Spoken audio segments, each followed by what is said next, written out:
আসসালামু আলাইকুম। আশা করি আপনারা সবাই ভালো আছেন। তো আজকে আমরা বাংলার নব্য লেখকদিগের প্রতি নিবেদন এই রচনাটি নিয়ে আলোচনা করব। তো বাংলার নব্য লেখকদিগের প্রতি নিবেদন রচনাটি করেছেন বঙ্কিমচন্দ্র চট্টোপাধ্যায়।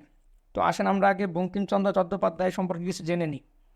বঙ্কিমচন্দ্র চট্টোপাধ্যায় 1838 খ্রিস্টাব্দের 26শে জুন পশ্চিমবঙ্গের 24 পরগনার কাঁঠালপাড়া গ্রামে জন্মগ্রহণ করেন এবং তার পিতার নাম হচ্ছে যাদবচন্দ্র চট্টোপাধ্যায়। তিনি একজন ডেপুটি কালেক্টর ছিলেন। তারপর দেখেন বঙ্কিমচন্দ্র চট্টোপাধ্যায় পেশাগত জীবনে একজন ম্যাজিস্ট্রেট ছিলেন।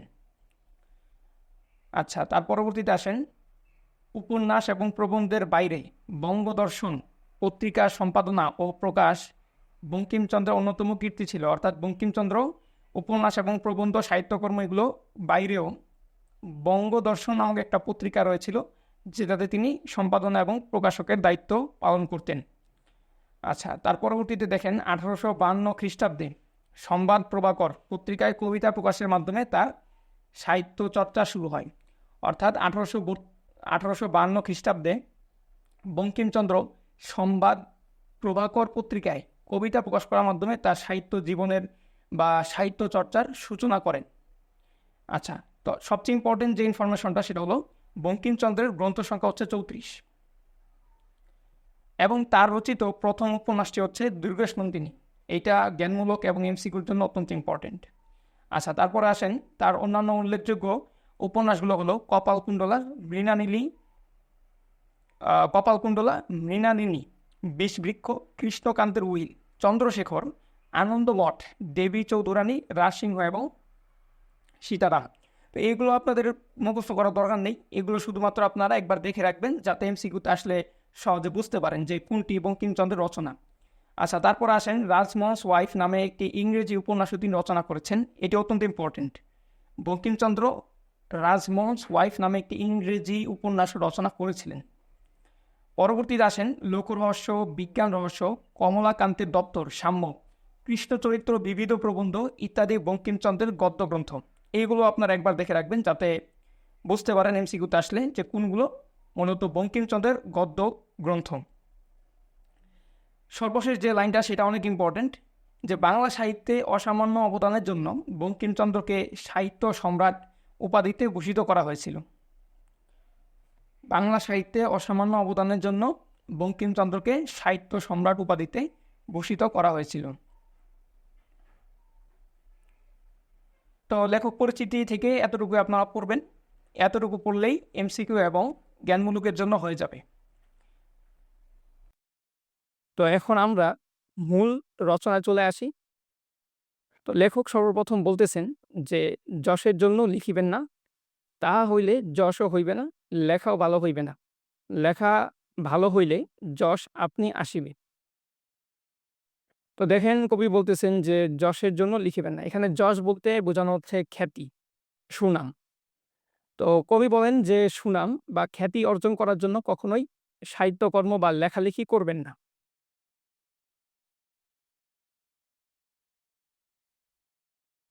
যশ কিংবা খ্যাতির জন্য যদি লেখালেখি করেন তাহলে কখনোই লেখা ভালো হবে না। আর লেখা যদি ভালো না হয় তাহলে খ্যাতি আসবে না। অর্থাৎ লেখা যদি ভালো হয়, সাহিত্যকর্ম যদি ভালো হয় তাহলে মানুষ এটা অবশ্যই পড়বে এবং ধীরে, ধীরে মানুষ এটা পড়ার মাধ্যমে কি হবে? লেখকের খ্যাতি, সুনাম বেড়ে যাবে। এটা খুবই স্বাভাবিক। সুতরাং খ্যাতি অর্জন করার উদ্দেশ্যে লেখালেখি করলে সে লেখা কখনোই ভালো হবে না। মূলত মানুষ যাতে পছন্দ করে এমন লেখাই লিখতে হবে, এমন সাহিত্যকর্ম করতে হবে। মানুষের ভালো লাগলে সেক্ষেত্রে কবি সাহিত্যিকদের যশ বা খ্যাতি এমনিই চলে আসে। তো কবি এখানে এই বিষয়টাই মূলত বুঝাচ্ছেন। আচ্ছা, তারপর ২ নম্বরে আসেন। কবি বলতেছেন যে টাকার জন্য লিখিবেন না। ইউরোপে এখন অনেক লোকই টাকার জন্য লেখে এবং টাকাও পায়। লেখাও ভালো হয়। কিন্তু আমাদের এখনো সেই দিন হয় নাই। এখন অর্থের উদ্দেশ্যে লিখিতে গেলে লোকরঞ্জন প্রবৃত্তি প্রবল হয়ে পড়ে। এখন আমাদিগের দেশের সাধারণ পাঠকের রুচি ও শিক্ষা বিবেচনা করিয়া লোকরঞ্জন করিতে গেলে রচনা বিকৃত ও অনিষ্টকর হয়ে ওঠে। তো এখানে কবি বলতেছেন যে টাকার জন্য লিখিবেন না। টাকার জন্য কবি লিখতে নিষেধ করতেছেন। এখন আপনারা বলতে পারেন যে ইউরোপে তো অনেকে টাকার জন্য লেখে। কবিও এটা বলতেছেন যে ইউরোপের অনেকেই টাকার জন্য লেখে এবং তারা টাকাও পায়। তাহলে আমাদের দেশে কেন কবি সাহিত্যিকরা টাকার জন্য, অর্থের জন্য লিখবেন না? এখানে অত্যন্ত গুরুত্বপূর্ণ একটা বিষয় আছে। দেখেন, ইউরোপে যারা কবি সাহিত্যিক, তারা আ সাহিত্যকর্ম করে, তাদের এমনিতেই টাকা-পয়সার কোনো অভাব নেই। তো তাদের টাকা-পয়সা বা অর্থের কোনো অভাব নেই। এই কারণে অর্থের জন্য তারা লেখালেখি করেন না। বরং তারা তাদের মনের ইচ্ছা থেকে লেখালেখি করেন এবং এর জন্য তারা মোটা অঙ্কের টাকাও পান এবং এই টাকা মাধ্যমে তারা তাদের জীবনের বিভিন্ন চাহিদা পূরণ করেন। এইটার মাধ্যমে তিনি বিভিন্ন চাহিদা পূরণ করে থাকেন। তবে তাদের বাঁচার জন্য এই অর্থের তেমন কোনো প্রয়োজনীয়তা নেই। অর্থাৎ এই অর্থের উপরই তাদের পরিপূর্ণ নির্ভরশীলতা নেই। তবে দেখেন, আমাদের দেশের ক্ষেত্রে বা আমাদের সমাজ ব্যবস্থায় যেই লেখালেখি করার বিষয়টা, অর্থাৎ কবি সাহিত্যিকদের যে বিষয়টা, সেটা একটু ভিন্ন। আমাদের দেশ একটি দারিদ্র্যপূর্ণ দেশ। তো এখানে মানুষ দারিদ্র্যসীমার নিচে বসবাস করেন। তো আমাদের দেশে যারা মূলত এই সাহিত্যকর্ম করে, কবি সাহিত্যিক বা যারা শিল্পী রয়েছে, তারা কিন্তু দারুণ অর্থনৈতিক সমস্যায় আক্রান্ত হয়। আপনারা হয়তো অনেক কবি সাহিত্যিকদের জীবনী পড়েছেন এবং তাদের জীবনী পড়ে হয়তো আপনারা দেখেছেন যে তাদের অনেকেরই শেষ জীবনে অর্থের ব্যাপক সংকট ছিল। তো এই বিষয়টা অনেকেরই অর্থের অভাব ছিল অনেকের। যেমন আমাদের এই জাতীয় কবি কাজী নজরুল ইসলামের কথা যদি আপনারা দেখেন, তার সমগ্র জীবনে কিন্তু অর্থনৈতিক সমস্যা ছিল। তো এরকম আরকি বিষয়টা। আমাদের দেশের মানুষের, বিশেষ করে যারা কবি সাহিত্যিক, শিল্পী রয়েছেন, তাদের আর্থিক সমস্যা বেশি। তো জীবন ধারণ করতে হলে অবশ্যই অর্থের চিন্তাও করতে হয়। অর্থ চিন্তা করা ছাড়া যেমন জীবন পরিচালনা করা সম্ভব নয়। তো কবি ওটাই বলতেছেন যে আমাদের দেশের কবি সাহিত্যিক যারা রয়েছেন, তারা যদি অর্থের চিন্তা করেন, নিজেদের জীবন বাঁচানোর জন্য, নিজেদের প্রয়োজনীয়তার জন্যই যে অর্থটা প্রয়োজন, সেই অর্থের চিন্তা করেন, তাহলে হয়তো তারা সেই অর্থ চিন্তার মধ্যেই বেশি মগ্ন হয়ে যাবেন। তারা লেখালেখিতে মনোযোগ দিতে পারবেন না এবং অর্থ চিন্তা করে যে সাহিত্য রচনা করা হয়, সে সাহিত্য কর্ম কখনোই ভালো হতে পারে না বা উন্নত মানের হতে পারে না। এটাই মূলত কবি বুঝাচ্ছেন।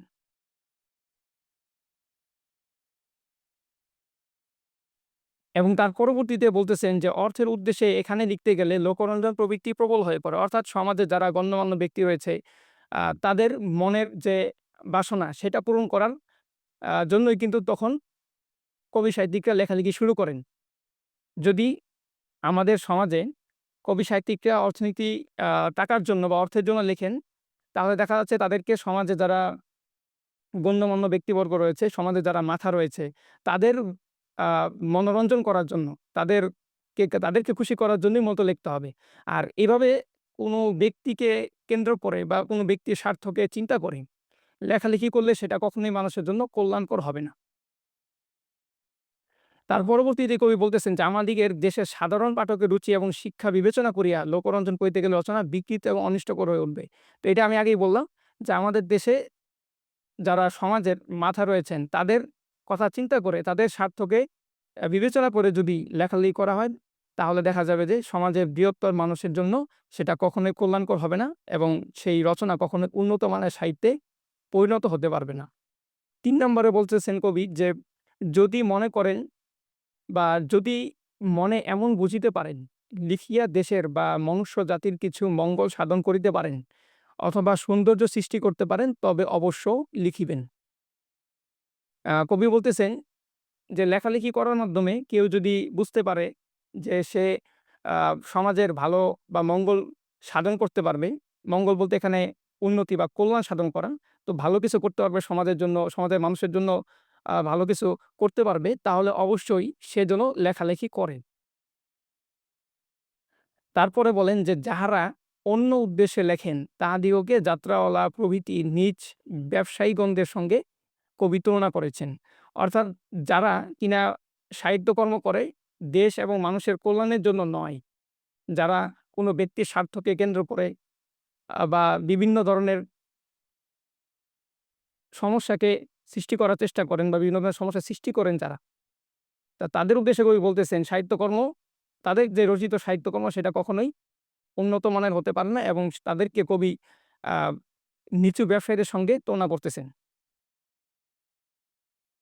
যারা দেশের এবং মানুষের কল্যাণের জন্য সাহিত্যকর্ম করতে পারে না, তাদেরকে কবি নিচু ব্যবসায়ীদের সাথেই এখানে তুলনা করতেছেন। আচ্ছা, 4 নম্বরে কবি বলতেছেন, যাহা অসত্য, ধর্মবিরুদ্ধ, পরনিন্দা বা পরপীড়ন বা স্বার্থ সাধন যাহার উদ্দেশ্য, সে সকল প্রবন্ধ কখনোই হিতকর, হিতকর বলতে কল্যাণকর হইতে পারে না। সুতরাং তাহা একেবারে পরিহার্য। সত্য ও ধর্মই সাহিত্যের উদ্দেশ্য, অন্য উদ্দেশ্যে লেখনী ধারণ করা মহাপাপ। তো কবি বলতেছেন যে সাহিত্য রচনা এখানেও মূলত ওই কবি দেশ এবং জাতির কল্যাণের জন্য সাহিত্য রচনা করার প্রতি তাগিদ দিয়েছেন। তো কবি বলেন যে যেটা অসত্য, যেটা ধর্মের বিরুদ্ধে যায়, যেটা হচ্ছে পরনিন্দা বা অপরের সমালোচনা বা কোনো ব্যক্তির স্বার্থকে কেন্দ্র করে লেখালেখি করা, এই ধরনের যত সাহিত্যকর্ম রয়েছে সেগুলো কখনোই সকলের জন্য বা সকল মানুষের জন্য এটা হিতকর বা কল্যাণকর হতে পারে না। আর কবি বলতেছেন যে এই ধরনের যত সাহিত্যকর্ম রয়েছে এগুলো পরিহার করতে হবে, এগুলোকে বর্জন করতে হবে। তারপরে কবি বলতেছেন যে সত্য এবং ধর্মই সাহিত্যের উদ্দেশ্য, অর্থাৎ সাহিত্যের উদ্দেশ্য হলো অত্যন্ত মহৎ। কবির হাতে সাহিত্যের উদ্দেশ্য হচ্ছে সত্য এবং সৌন্দর্য, ধর্ম, এগুলো হলো সাহিত্যের উদ্দেশ্য। তো অন্য উদ্দেশ্যে লেখনী দান করা মহাপাপ। তো কবি বলতেছেন যারা সত্য এবং ধর্মকে বাদ দিয়ে অন্য কোনো উদ্দেশ্য রক্ষা করার জন্য লেখনী ধারণ করেন বা লেখালেখি করেন, সাহিত্যকর্ম করেন, সেই সাহিত্যকর্ম করা হচ্ছে মহাপাপ।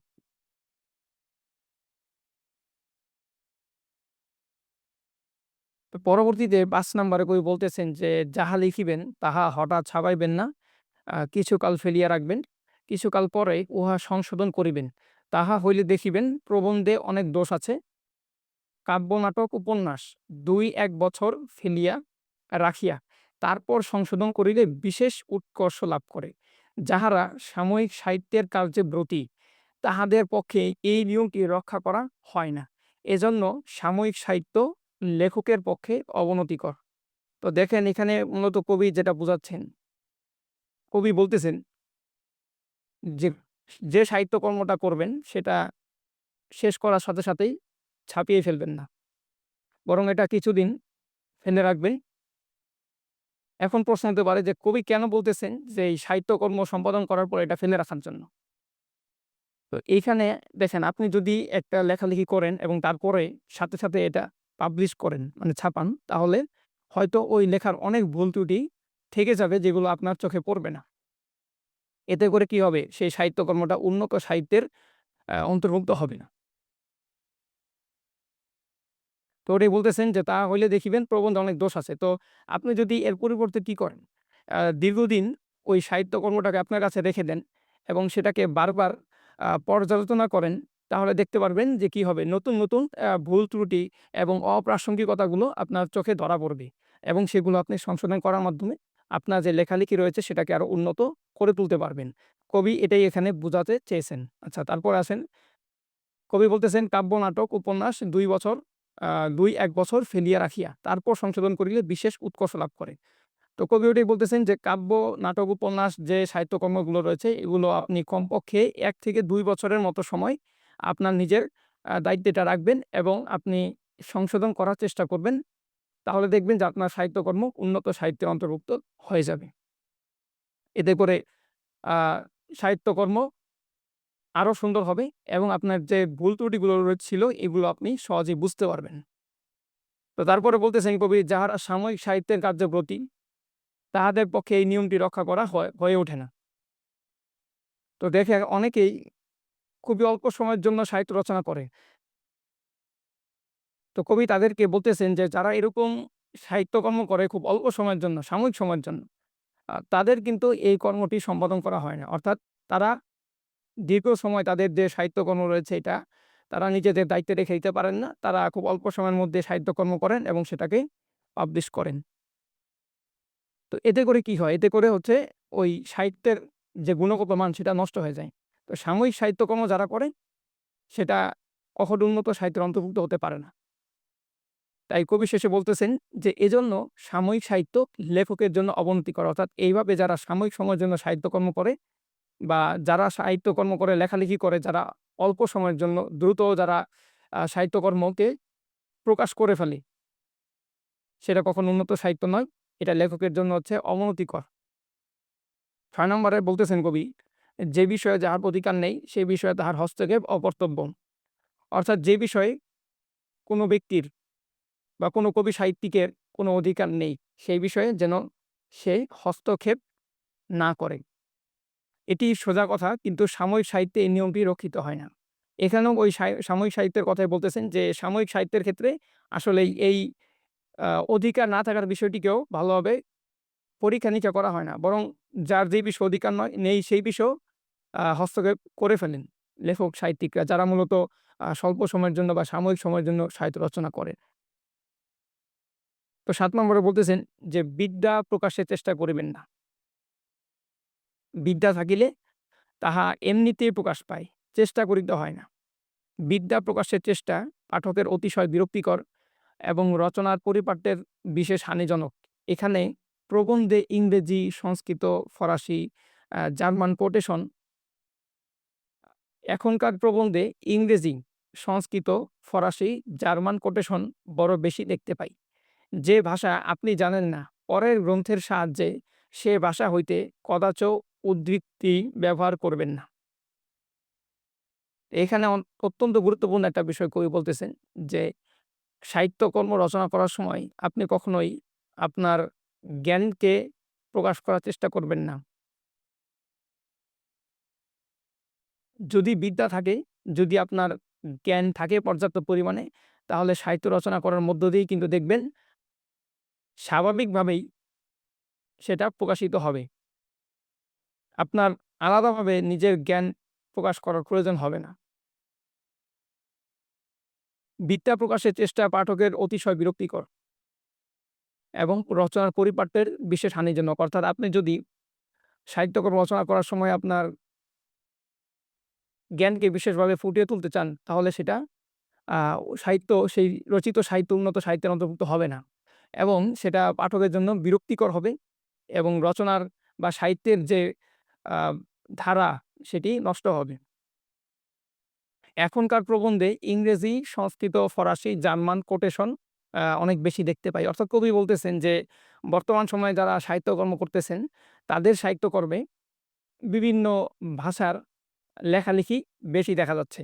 অর্থাৎ তারা ইংরেজি, সংস্কৃত বা ফরাসি অন্যান্য ভাষার যে সাহিত্যকর্ম রয়েছে সেগুলো থেকে কোনো একটি উদ্ধৃতি এনে সেটিকে ব্যাখ্যা করার চেষ্টা করছেন এবং ব্যাখ্যা করে সেটিকে নিজের সাহিত্য বলে চালিয়ে দিতে চাচ্ছেন।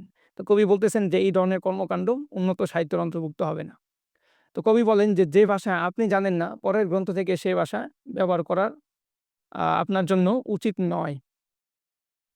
তো কবি সাহিত্যিকরা যেহেতু ইংরেজি, সংস্কৃত, ফার্সি বা জার্মান ভাষা সম্পর্কে তেমন জ্ঞান রাখে না, সেজন্য তাদের উচিত এই ধরনের ভাষা থেকে কোনো উদ্ধৃতি ব্যবহার না করা এবং এই ধরনের ভাষার কোনো ঘটনা নিজ সাহিত্যে নিয়ে আলোচনা না করা। কেননা কবি সাহিত্যিক যারা হবেন তাদের নিজস্বভাবে একটা প্রতিভা থাকবে। অন্যের সাহিত্যকর্ম থেকে কোনো কিছু এনে নিজের সাহিত্যের ব্যাখ্যা করার কোনো প্রয়োজন পড়ার কথা নয়। ৮ নম্বরে কবি বলতেছেন যে অলংকার প্রয়োগ বা রসিকতার জন্য চেষ্টিত হইবেন না। স্থানে স্থানে অলংকার বা ব্যঙ্গের প্রয়োজন হয় বটে। লেখকের ভাণ্ডারে এ সামগ্রী থাকিলে প্রয়োজন মতে আপনি আসিবে পৌঁছাবে। লেখকের ভাণ্ডারে সামগ্রী থাকিলে প্রয়োজন মতে আপনি আসিয়া পৌঁছাবে, ভাণ্ডারে না থাকিলে মাথা ফুটিলেও আসবে না। অসময়ে বা শূন্য ভাণ্ডারে অলংকার প্রয়োগের বা রসিকতার চেষ্টার মতো কদর্য আর কিছুই নেই। এখানে কবি সাহিত্য রচনা করার ক্ষেত্রে অত্যন্ত গুরুত্বপূর্ণ একটি নিয়মের কথা বলতেছেন। সেটা হচ্ছে কি? অলংকার। তো অলংকার সাহিত্যের অত্যন্ত গুরুত্বপূর্ণ একটি বিষয়। অলংকার বলতে মূলত এখানে ব্যঙ্গ বা হাস্যরসিকতাকে বোঝানো হইছে। তো দেখেন, আপনি যখন সাহিত্যকর্ম করবেন তখন স্বাভাবিকভাবে হয়তো মনে হবে যে সাহিত্যকর্মের মধ্যে বিভিন্ন স্থানে অলংকার, ব্যঙ্গ, রসিকতা অন্তর্ভুক্ত করা। কিন্তু কখনোই এভাবে যদি প্রতিনিয়তই সাহিত্যের মধ্যে আ অলংকার এবং বিভিন্ন ব্যঙ্গ অন্তর্ভুক্ত করা হয়, সেক্ষেত্রে সেই সাহিত্যকর্ম উন্নত সাহিত্যের অন্তর্ভুক্ত হবে না। সে সাহিত্যের যে স্বাভাবিক ধারা সেটা নষ্ট হয়ে যাবে। তো দেখেন, যদি সাহিত্য লেখার সময় বা সাহিত্য রচনা করার সময় কোনো স্থানে হাস্যরসিকতা বা ব্যঙ্গ করার প্রয়োজন হয়, তাহলে সেটা নিজস্বভাবে চলে আসবে। এটা আপনি চলে আসবে। এটা আসলে আপনার অন্তর থেকে বা আপনার ভিতর থেকে এটা বের করার প্রয়োজন নেই। ঠিক আছে? আপনার ভিতর থেকে এটা কখনো বের করার প্রয়োজন নেই। অটোমেটিক আপনার ব্যঙ্গ বা অলংকার চলে আসবে লেখালেখি করার সময়। আপনি স্বাভাবিকভাবে এই বিষয়টি বুঝতে পারবেন।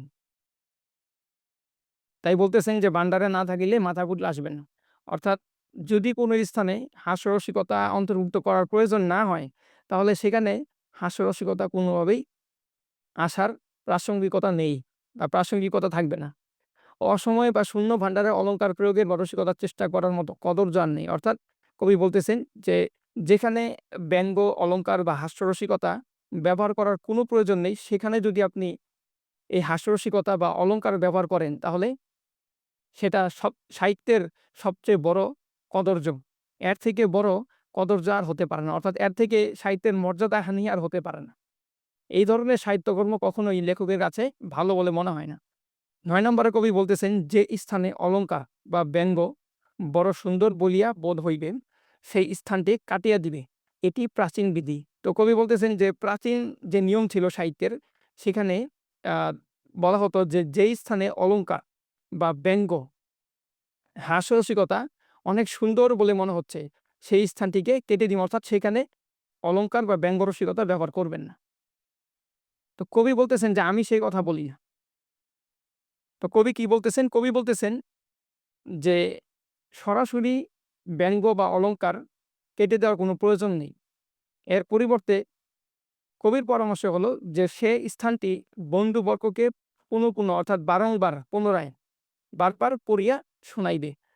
আর যদি ভালো না হইয়া থাকে, তবে ২-৪ বার পড়িলে লেখকের নিজেরই আর উহা ভালো লাগিবে না, বন্ধুবর্গের নিকট পড়িতে লজ্জা করিবে, তখন উহা কাটিয়া দিবে।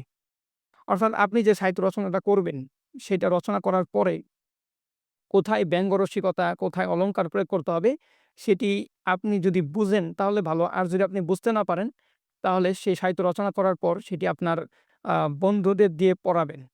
বারবার পড়ানোর চেষ্টা করবেন। তাহলে দেখবেন যে কোন স্থানে প্রকৃতপক্ষে ব্যঙ্গ রসিকতা কিংবা অলংকার প্রয়োগ করার প্রয়োজন, সেই বিষয়টি ধরা পড়ে যাবে। এবং সেখানে আপনি যদি এই অলংকার বা হাস্যরসিকতা বা ব্যঙ্গ ব্যবহার করে থাকেন, তাহলে সাহিত্যটি উন্নত মানের সাহিত্যের অন্তর্ভুক্ত হয়ে যাবে।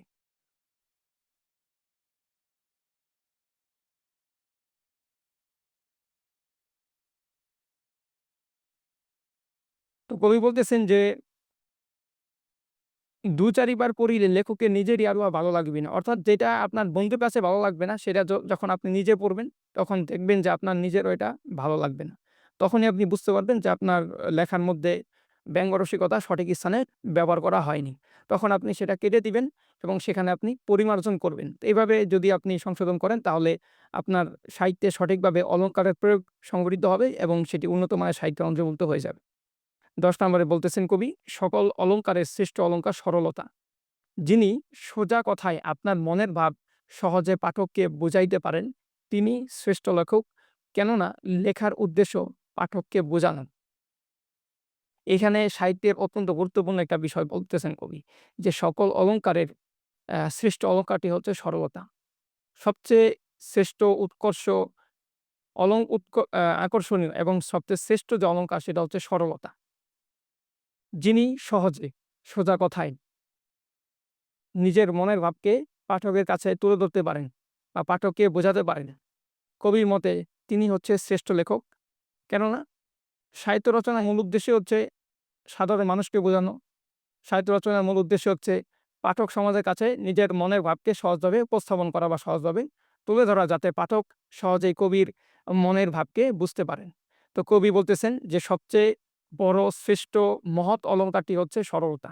তাই সাহিত্যকর্মের সময় অবশ্যই সরলতার বিষয়টিকে খেয়াল রাখতে হবে। সহজ সরল ভাষায়, সহজ সরলভাবে সাহিত্য রচনা করতে হবে। পরবর্তীতে কবি বলতেছেন, কাহারও অনুকরণ করিও না, অনুকরণের দোষগুলি অনুকৃত হয়, গুণগুলি হয় না। অমুক ইংরেজি বা সংস্কৃত বা বাংলা লেখক এরূপ লিখিয়াছেন, আমিও এরূপ লিখিব, এ কথা কদাপি মনে স্থান দিও না। অর্থাৎ কবি বলতেছেন যে লেখালেখি করার সময় কখনোই কাউকে সরাসরি অনুসরণ করবে না বা কাউকে সরাসরি ফলো করবে না, সরাসরি কাউকে কপি করবে না। কেননা তুমি যখন কাউকে সরাসরি অনুসরণ করা শুরু করবে, তখন লেখালেখি করার সময় কি হবে? তার যে মানুষের যে দোষগুলো রয়েছে সেগুলো তোমার লেখালেখির মধ্যে চলে আসবে। কেননা আমরা জানি স্বাভাবিকভাবে আমরা যখন কোনো মানুষকে অনুসরণ করার চেষ্টা করি তখন আমাদের সাধারণ যে প্রবৃত্তি সেই অনুযায়ী দেখা যাচ্ছে যে আমরা ওই মানুষের যে খারাপ যে গুণগুলো রয়েছে বা যে খারাপ বিষয়গুলো রয়েছে সেগুলোকে আমরা অনুসরণ করে থাকি। হয়তো তার ভালো দিকগুলোকে আমরা তেমনভাবে অনুসরণ করতে পারি না। তো ওই ধারাবাহিকতায় কবি বলতেছেন যে যখন আপনি লেখালেখি করবেন, তখন লেখালেখি করার সময় যেন অন্য কাউকে সরাসরি অনুসরণ করা না হয়। তো আপনি যদি অন্য কাউকে সরাসরি অনুসরণ করেন তাহলে কি হবে? তার লেখার মধ্যে যে দোষ রয়েছে, সেই দোষগুলো দেখবেন আপনার লেখালেখির মধ্যে চলে আসবে। আচ্ছা, পরবর্তীতে বলতেছেন যে অমুক ইংরেজি বা বাংলা লেখক এরূপ লিখেছেন। অর্থাৎ এখানে কবি একটা উদাহরণের মাধ্যমে বোঝাচ্ছেন যে দেখেন যে ইংরেজি সাহিত্যে হয়তো কোনো এক লেখক এইভাবে লিখিয়েছেন বা বাংলার কোনো এক বিখ্যাত সাহিত্যিক এইভাবে লিখেছেন। আমিও এইভাবেই তার মতোই লিখব এবং তার মতোই খ্যাতিমান হয়ে যাব। এ কথা কদাপি মনে স্থান দিও না। অর্থাৎ কবি বলতেছেন কখনোই ইংরেজি সাহিত্য বা বাংলা সাহিত্য যারা বিখ্যাত হয়েছেন সাহিত্যকরণের মাধ্যমে, সেই বিখ্যাত সাহিত্যিকদেরকে কখনোই সরাসরি অনুসরণ করা যাবে না। এবং এই ধরনের যে চিন্তা ভাবনাগুলো রয়েছে সেগুলো লেখালেখি করার সময় কখনোই মনের ভেতরে আনা যাবে না। তবে সেই অন্যথায় সাহিত্যকর্ম উন্নত মানের সাহিত্যে পরিণত হবেই না। পরবর্তীতে কবি বলেন যে, যে কথা প্রমাণ দিতে পারিবে না, যে কথার প্রমাণ দিতে পারিবে না তাহা লিখিও না। প্রমাণগুলি সংযুক্ত করার সময় প্রয়োজন হয় না কিন্তু তাতে থাকা চাই। অর্থাৎ প্রমাণগুলি সংযুক্ত করার সকল সময় প্রয়োজন হয় না কিন্তু হাতে থাকা চাই। অর্থাৎ কবি বলতেছেন যে লেখালেখি করার সময় এমন কিছু বিষয় রয়েছে যেগুলোর সরাসরি প্রমাণ সর্বদা উল্লেখ করার প্রয়োজন হয় না। কিন্তু সেগুলোর প্রমাণ নিজের কাছে সর্বদা রাখতে হয়। কেননা পাঠকের মনে নানা ধরনের প্রশ্নের উদ্ভব হয়। সেই প্রশ্নগুলো সঠিক জবাব দেওয়ার জন্য অবশ্যই প্রমাণ থাকতে হবে। যথাযথ প্রমাণ থাকা উচিত। তো কবি সেটাই বলতেছেন যে, যে কথার প্রমাণ দিতে পারবে না তাহা লিখিও না। প্রমাণগুলি সংযুক্ত করা সকল সময়ে প্রয়োজন হয় না। কিন্তু কিন্তু হাতে থাকা চাই। যে কথার প্রমাণ দিতে পারবে না তাহা লিখিও না। প্রমাণগুলি সংযুক্ত করা সকল সময় প্রয়োজন হয় না কিন্তু হাতে থাকা চাই। তো কবি এখানে বলতেছেন যে লেখালেখি করার সময় এমন কিছু বিষয় থাকে যেগুলোর প্রমাণ হাতে রাখা ভালো, নিজের কাছে রাখা ভালো। কেননা পাঠকের মনে নানা ধরনের প্রশ্নের উদ্ভব করতে পারে। সেক্ষেত্রে সেই প্রশ্নগুলো যথাযথ উত্তর দেওয়ার জন্য নিজের কাছে যথাযথ প্রমাণও থাকার প্রয়োজনীয়তা রয়েছে। আচ্ছা, পরবর্তীতে কবি বলতেছেন দেখেন সর্বশেষে যে বাংলা সাহিত্য বাংলার ভরসা। এই নিয়মগুলি বাংলার লেখকদিগের দ্বারা রক্ষিত হইলে বাংলা সাহিত্যের উন্নতি বেগে হইতে থাকবে। অর্থাৎ সর্বশেষে কবি এটাই বলতেছেন যে উপরোক্ত যত নিয়মের কথা, নিয়ম নীতির কথা কবি বলেছেন বাংলা সাহিত্য রচনা করার জন্য, সেইগুলো যদি সরাসরি সঠিকভাবে লেখক সমাজ অনুসরণ করে, তবে দেখা যাবে যে বাংলা সাহিত্য দ্রুতই উৎকর্ষের দিকে ধাবিত হবে এবং বাংলা সাহিত্যের উন্নতি খুব দ্রুত বেগে হবে। আর কবি বলতেছেন বাঙালির সাহিত্যের চেতনার কথা যে বাংলা ভাষার সাহিত্য হচ্ছে বাঙালি জাতির গৌরব, বাঙালি জাতির আশা ভরসার স্থান।